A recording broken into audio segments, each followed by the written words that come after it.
Hello everyone, and welcome to today's daily challenge here on November 22nd, 2020. We have an interesting challenge today. We have faster balloons and stronger mobs that we have to deal with, and we had a lot of lives too, which makes this challenge a little bit more forgiving, which is pretty nice. I'll be taking early game a little bit slow, as you have to do a little bit of micro to not lose too many lives, but still a fun challenge anyway. Let's get into it. We'll start off by removing the rocks at the first loop of the map, and we'll place Gwendolyn where the paths intersect. And then we'll also place a sub in the stream as shown over here, trying to get as much range as possible on the sub so we can see as much of the path.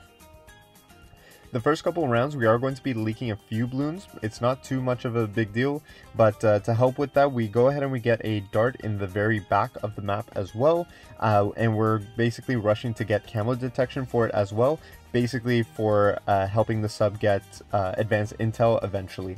We go ahead and we get the twin guns for the sub at round 14, and then at round 16 we go ahead and we get longer range for it, and we basically spam the button to get advanced intels so it can help with the camo greens, as you can see over there.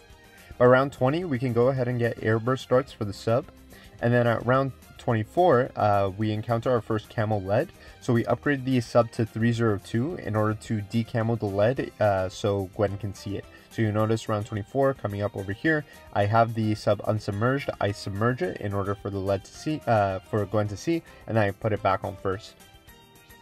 Jumping to round 27, we submerge the sub again to decamo the balloons.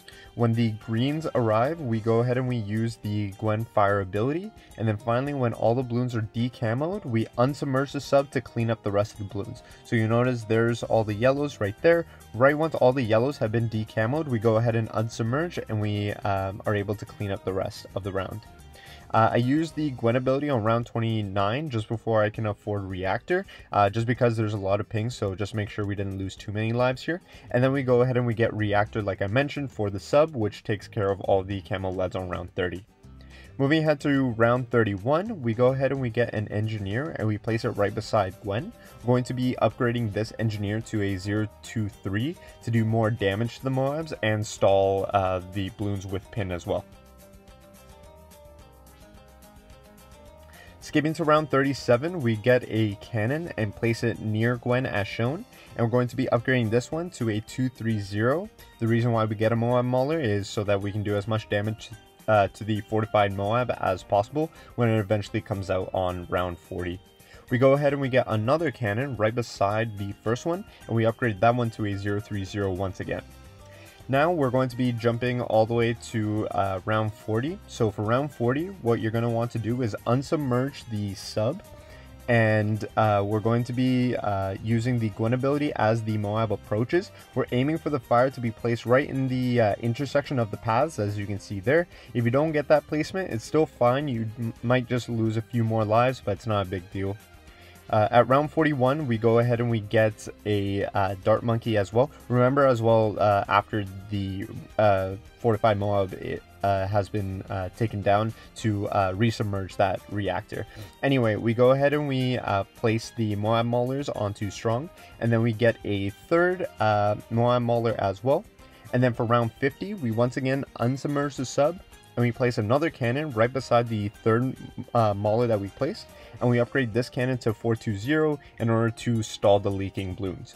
So as you can see here, our defense is easily able to take care of fortified Moabs now. For round 54, we go ahead and we encounter a BFB for the first time, so we just use Gwen's level 3 ability.